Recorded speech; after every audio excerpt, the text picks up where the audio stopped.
जानिए हर सच की कहानी दिनेश ठक्कर की जुबान आपके अपने नेशनल न्यूज इंडिया पर। आरोप लगाने से आरोप सिद्ध थोड़ी हुआ, लेकिन बिना आरोप सिद्ध होने से बापू को जिस प्रकार से फंसाया गया है और षड्यंत्र पूर्वक उनको फंसाया गया है, तो ये बहुत ही गलत है। पूरे देश की निगाह टिकी हुई है न्यायपालिका पर, और न्यायपालिका को उसका एनालिसिस करना चाहिए, अनुसंधान करना चाहिए। आज बापू की उम्र 88 साल की उम्र है।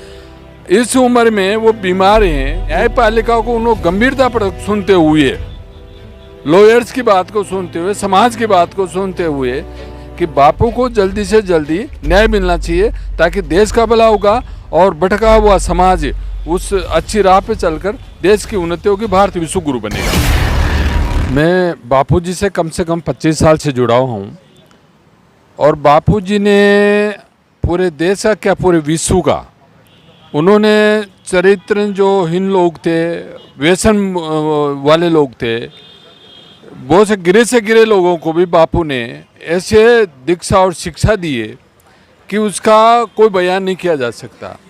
मैं तो कहता हूँ कि इतने बड़े संत के ऊपर एक झूठा, बेबुनियादी और षड्यंत्र करके इस प्रकार का आरोप प्रत्यारोप किया जाता है, तो ये बिल्कुल असत्य है, गलत है। और इससे भारतीय संस्कृति को, भारतीय मान्यता को, भारतीय सभ्यता को बहुत बड़ी हानि पहुंची है, और इसकी भरपाई कोई नहीं कर सकता।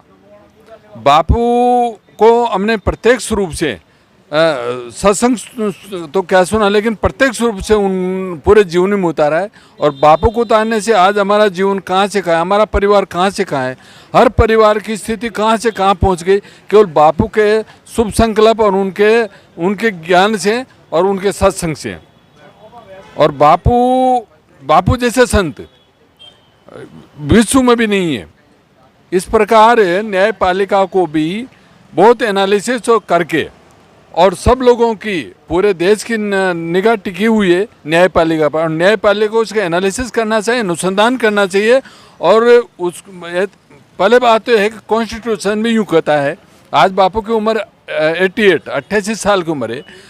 इस उम्र में वो बीमार हैं, उनके ऊपर वो कितने बीमार हैं, न्यायपालिका को उन्होंने गंभीरता पर सुनते हुए, लॉयर्स की बात को सुनते हुए, समाज की बात को सुनते हुए, आज मीडिया में किसी एक लड़के ने कह दिया है, आज इस प्रकार का आरोप तो कोई भी लगा सकता है।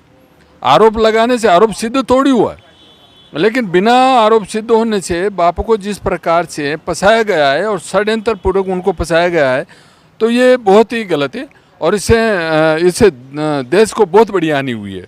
मैं तो ये कहना चाहता हूँ, न्यायपालिका से भी प्रार्थना करते हैं, निवेदन करते हैं कि बापू को जल्दी से जल्दी न्याय मिलना चाहिए, ताकि देश का भला होगा और भटका हुआ समाज उस अच्छी राह पे चलकर देश की उन्नति होगी, भारत विश्व गुरु बनेगा। जानिए हर सच की कहानी दिनेश ठक्कर की जुबान आपके अपने नेशनल न्यूज इंडिया पर।